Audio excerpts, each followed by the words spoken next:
Thank you, Mr. Chairman. You know, when you think about everything that we require just for our survival, not to mention the quality of our lives, everything is either mined or it's grown. That's the only way to get it. And yet this is precisely what the environmental left has targeted to suppress for the last generation. And as I pointed out recently, it's ironic that on the one hand, they tell us we have to produce millions of new batteries for everything from electric cars to the industrial grid. And then on the other hand, they're doing everything they can to shut down the exponential increase in mining that these so-called green policies require.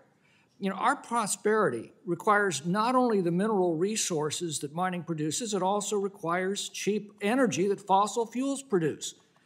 Last night, President Biden told us that the supply chain needs to start in America.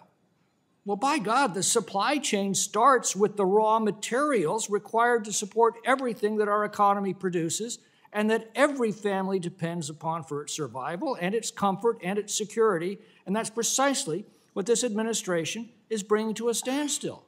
I mean, look at this war on fossil fuels. Fossil fuels produce 80% of the electricity in our economy. They produce it far more cheaply than wind and solar.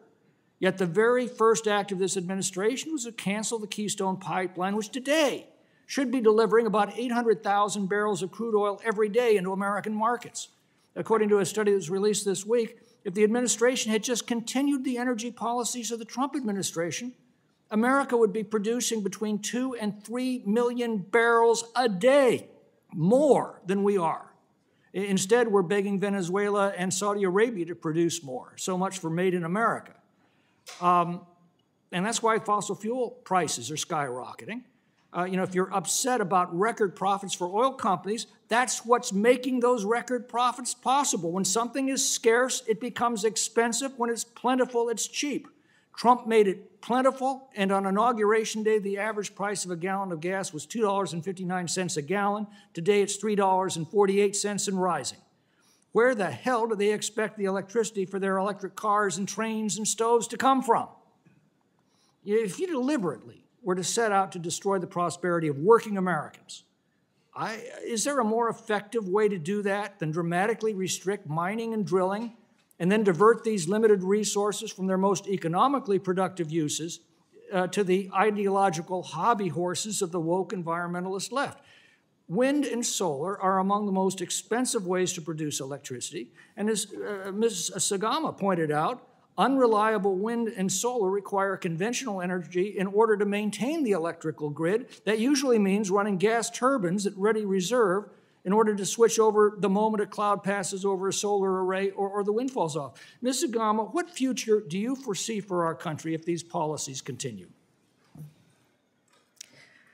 Well, I agree with you. When we make energy scarce, we make it more expensive. And who does that hurt the most? Not the wealthy. It hurts low-income communities. It hurts disadvantaged communities.